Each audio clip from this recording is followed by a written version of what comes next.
Today, the universe is inviting you to reflect on the social roles you're constantly being expected to participate in.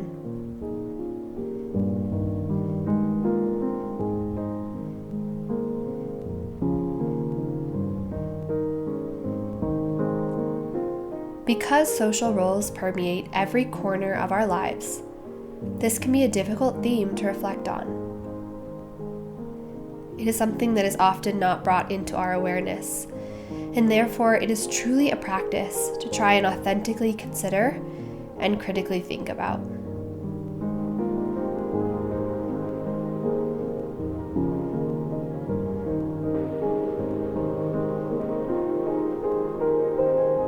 Be patient and kind with yourself as you move through this meditation, knowing that it's okay not to have all the answers. It's okay to get confused or to not know how to fully respond to a question that is presented.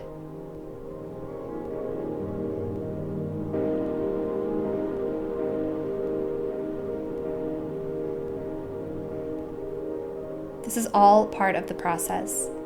It's all part of your journey. And wherever you are today, at this moment in time, physically, mentally, spiritually, emotionally, is validated and respected.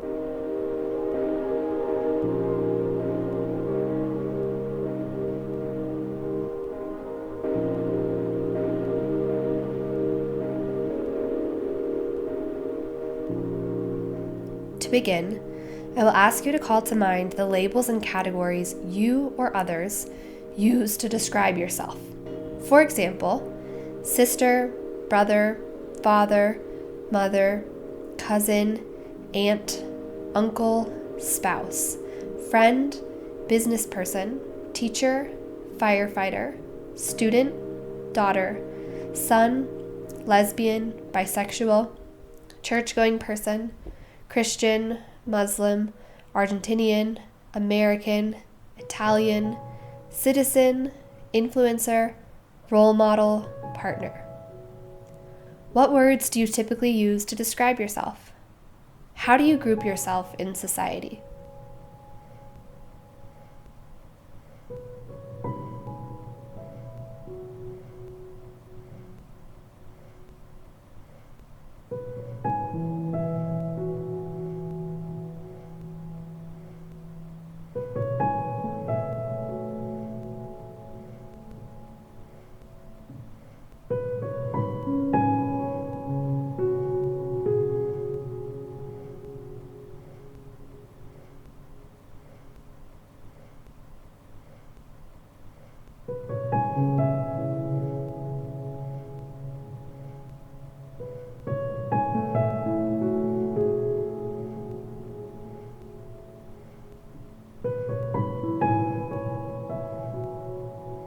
Now take a few moments to acknowledge that although you identify with these labels, you are not inherently any one of them.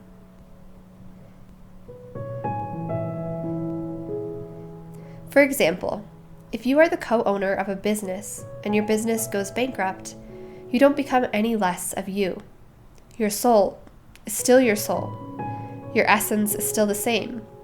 You continue to be what you are, which is pure love.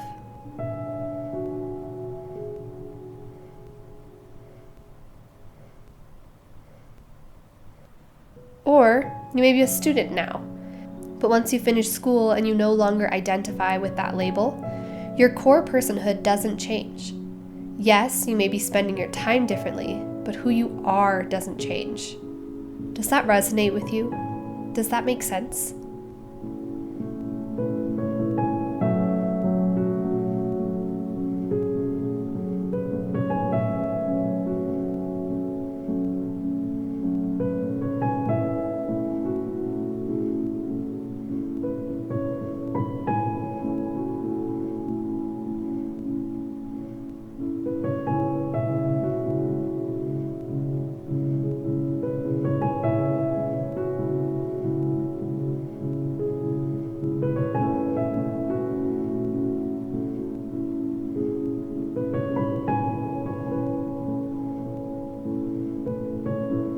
Another way we can think about it in more physical, tangible terms is that when we think about external factors defining who we are, we can think about our hand.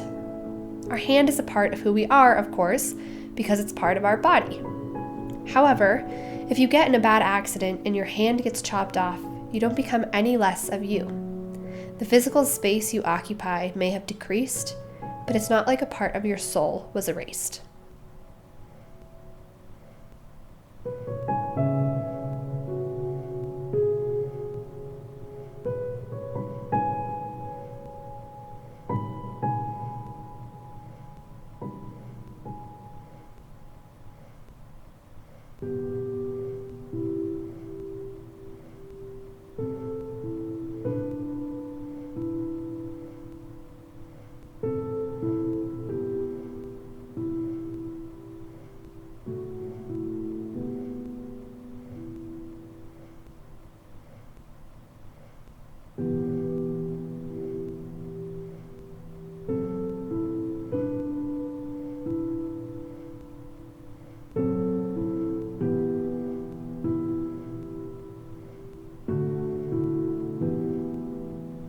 So now that you've identified the labels you use to define who you are, and you've started down the path of acknowledging that those labels are not actually you, now we're going to take time to think about how we play out those labels in our lives.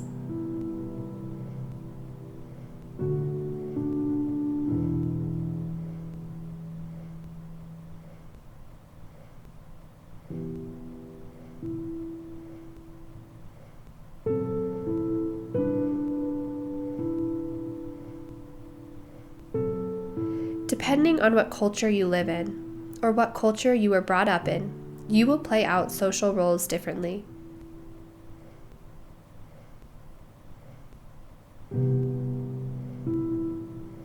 For example, being a grandchild in Bolivia looks very different than being a grandchild in the US. Although some families are very close-knit in the US, the culture is less communal, more individualistic. Therefore, there are different social expectations of how you treat your grandparent in the two countries.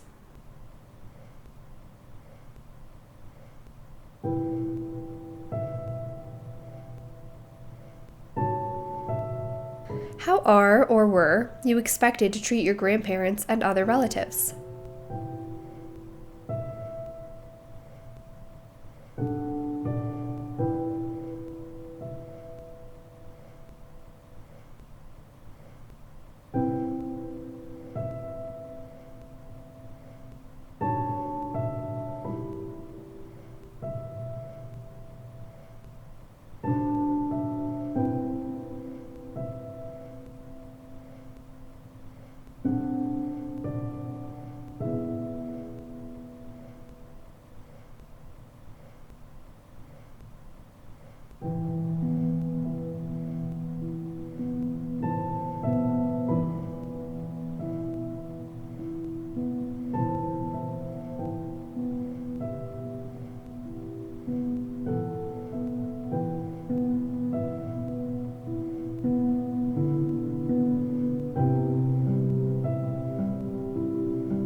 Have there ever been times that you didn't want to participate in an event or gathering, or you didn't want to spend time with a relative, but you felt the pressure to do so because of societal expectations?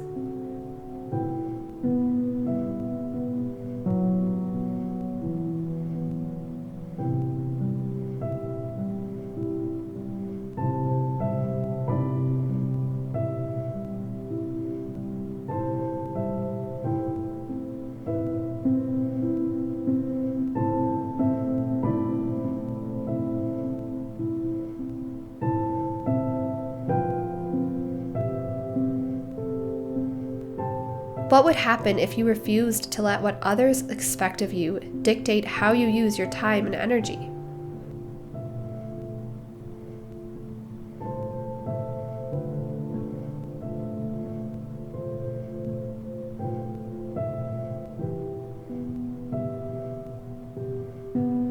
Would you have more or less joy?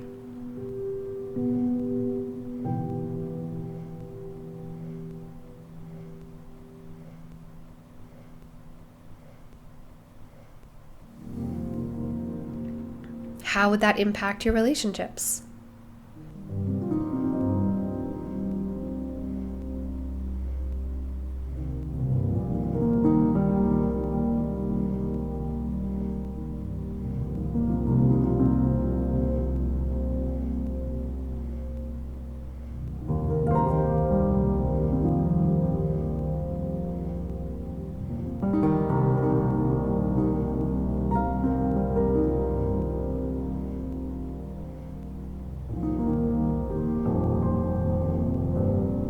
Besides the roles that we're expected to play in our families, a meta-level role example is the role of men and women.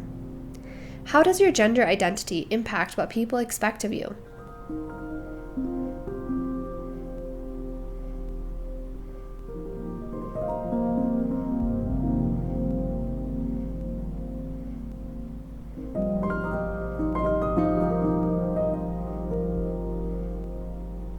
As a woman, are you expected to be more emotional, calm, and level-headed? Are you expected to stay at home with your kids, to cook, to clean? As a man, are you expected to be an advocate, an achiever, the head of the house? Are you expected to pay for everything, to be chivalrous? As someone who doesn't identify as a man or a woman, what gender-based expectations are pushed on you?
Once we identify the societal roles that we're being asked to or forced to partake in, we can then ask ourselves, do I like playing this role?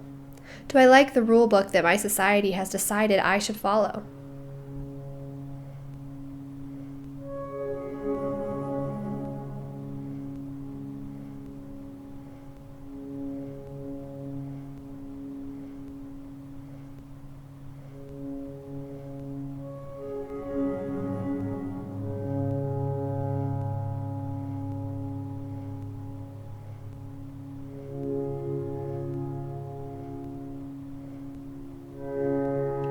If you do, that's great. If you're a woman who loves to cook, take care of the kids, and empathize with others, you go, girl. If you're a man who finds value in providing, do your thing. It's not wrong for us to play into the expectations that go along with our labels. However, it is important to become aware of what we're doing, how we're acting, who we're spending our time and energy on, and if those things are actually bringing us joy.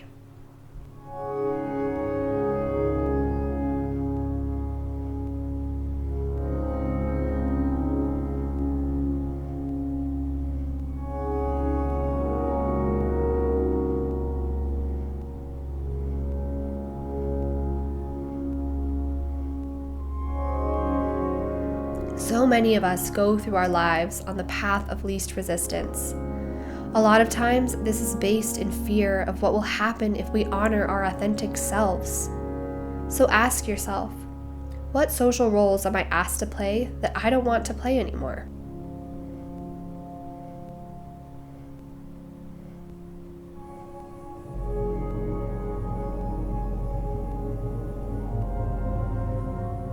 How can I shift my being so that I am more genuine?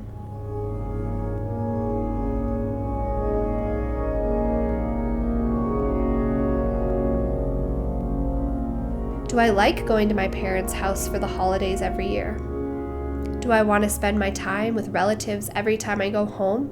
Or do I want to spend more time with my friends? Is the way I act influenced by how I want people to see me? Do I make a majority of my decisions to avoid conflict?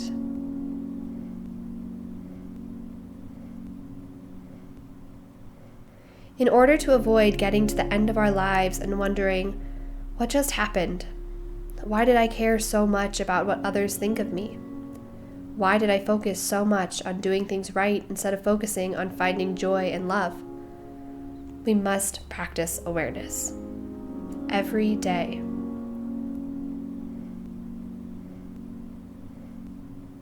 Be true to yourself. Put yourself first. Choose what roles you want to play and which ones you want to release.